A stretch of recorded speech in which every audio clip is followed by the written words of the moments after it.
На пачатку красавіка закончылася 20гадовая гісторыя палётаў ракеты Дельта-4 Heavy. 9 красавіка United Launch Alliance запусціла 16-ю і апошнюю ракету гэтай мадэлі сакрэтнай карыснай нагрузкай для нацыянальнай разведвальнай службы ЗША. Гісторыя ракеты насамрэч налічвае 389 місій з 1960 года. Калі гаворка ідзе непасрэдна пра кор-модуль Дельта. Ракета-носьбіт за нумарам 4 злятала 45 раз. А вось менавіта ў звязцы з бакавымі бустерамі, якія і дазволілі назваць гэтую сістэму запуску Heavy, цяжкой, Дельта лятала 16 разоў. Магутная ракета-носьбіт стартавала з касмічнага стартавага комплексу 37 на станцыі касмічных сіл на мысе Канаверал у Фларыдзе. Накіроўваючыся на ўсход ад касмічнага ўзбярэжжа Фларыды, Дельта-4 Heavy добра працавала на ранніх этапах сваёй місіі. Пасля знікнення з поля зроку наземных камер два бакавыя паскаральнікі ракеты адкінуліся прыкладна праз 4 хвіліны палёту. Рухавік асноўнай ступені павялічыў магутнасць агню яшчэ на пару хвілін. Амаль праз 6 хвілін пасля ўзлёту асноўная ступень была вызвалена і верхняя ступень Дельта-4 прыступіла да серыі запалаў. У гэты момант Юла закрыла агульнадаступныя відэа і аўдыёканалы з цэнтра кіравання запускам, і місія перайшла ў стан маўчання. Заключныя часткі запускаў ракет са спадарожнікамі нацыянальнага разведвальнага ўпраўлення звычайна выконваюцца ў сакрэце.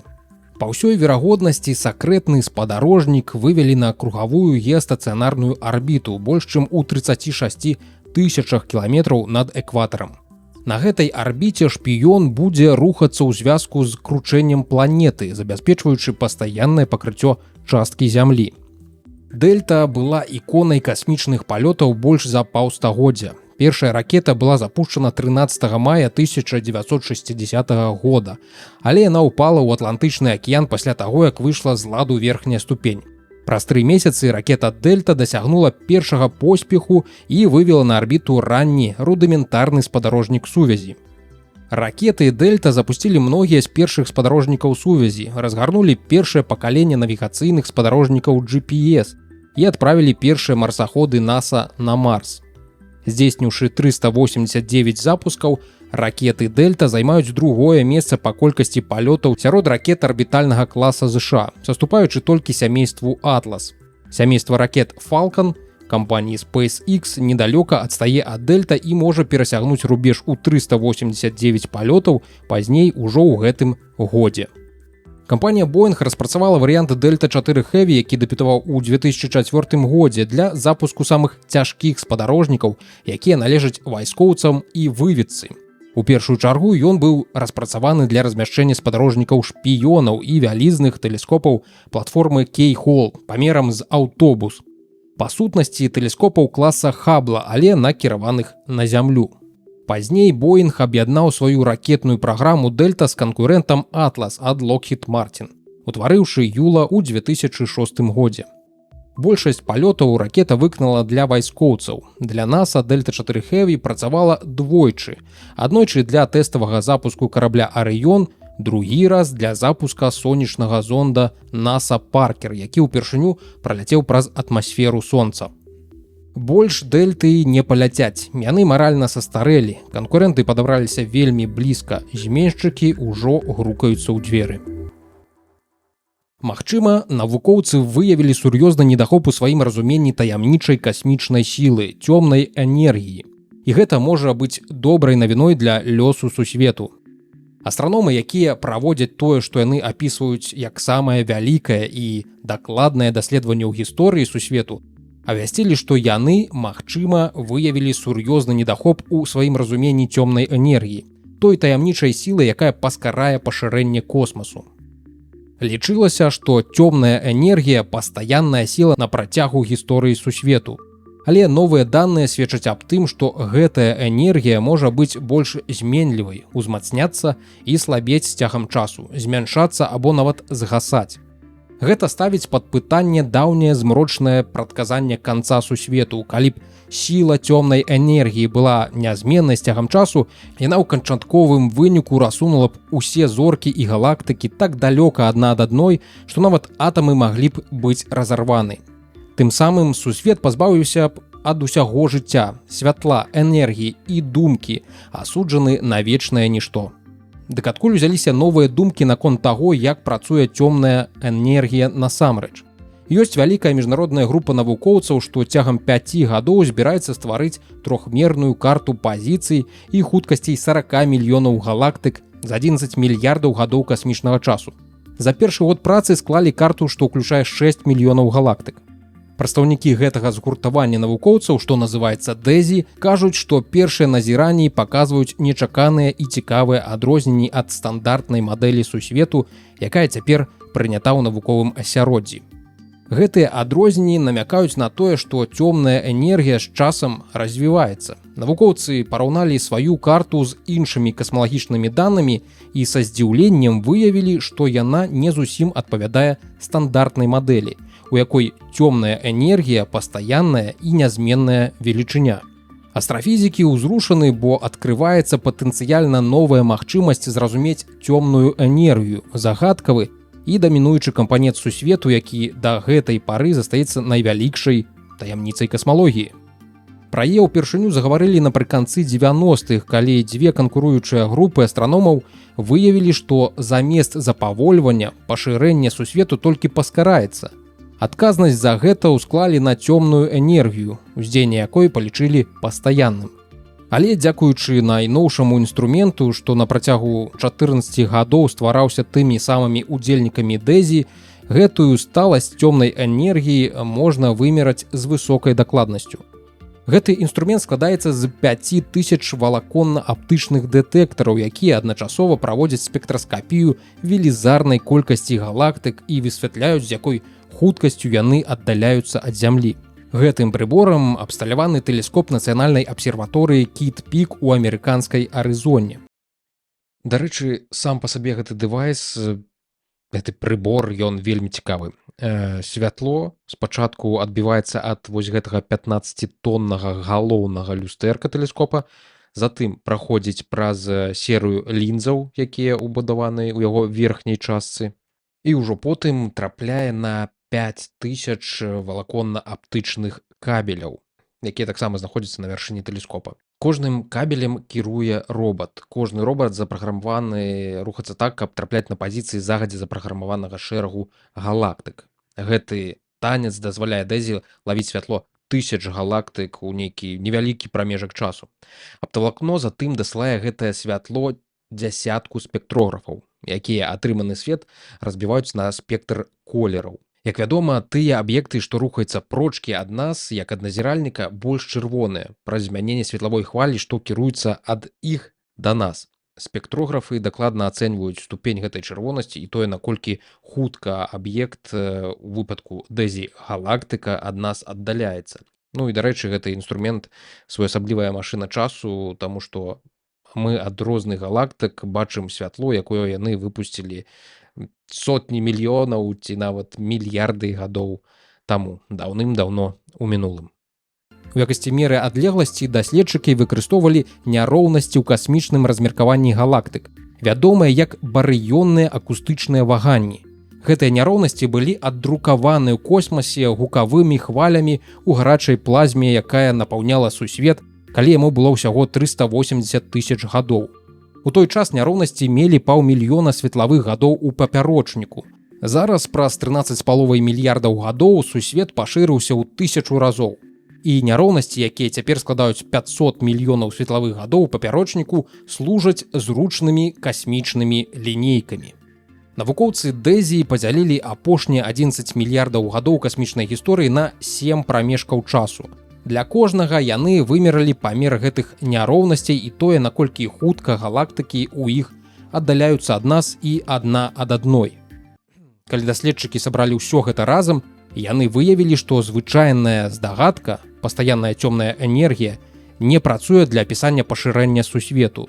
Галактыкі ў 3 самых апошніх эпохах знаходзяцца бліжэй, чым павінны быць, што сведчыць аб тым, што цёмная энергія можа развівацца з часам. Пакуль што ў самой DESI заклікаюць не разглядаць гэта як доказ. Назіраць яшчэ 4 гады, за гэты час вымярэнні могуць удакладніцца. Упершыню жывому пацыенту перасадзілі свіную нырку. Даўнія слухачы тэхнавукі пэўна ўспомняць, што нейкі час таму чалавеку ўжо перасаджвалі свіны орган сэрца. Тады, як і цяпер, орган быў ад генна-мадыфікаванай жывёлы. З дапамогай генных нажнічак тэхналогіі CRISPR-Cas навукоўцы адрэдагавалі геном свіні такім чынам, каб ейныя органы лепш прыжываліся ў чалавечым целе, валодалі больш спрыяльнай фізіялагічнай сумяшчальнасцю. Так, шмат у чым чалавек падобны да свіні, яны добра нам пасуюць, але ж не без нюанса. Раней генамадыфікаваную нырку і сэрца перасаджвалі малпам. Яны нават працавалі па некалькі гадоў. Органы. Малпы проста існавалі сваё, не ўпэўнены, што найлепшае жыццё. Людзям перасаджвалі скуру і вышэй згаданае сэрца. На жаль, чалавек са свіным сэрцам пражыў толькі 2 месяцы. З ныркамі эксперыментавалі на пацыентах смерцю мозгу. Ці падлучалі да сасудаў, ці цалкам змяшчалі ў цела пацыента. І вось у сакавіку упершыню генна-мадыфікаваны орган перасадзілі жывому пацыенту. Аперацыя прайшла ў масачусетскай бальніцы агульнай практыкі пад кіраўніцтвам хірургаў Тацуо Каваі і Нахель Эльяса.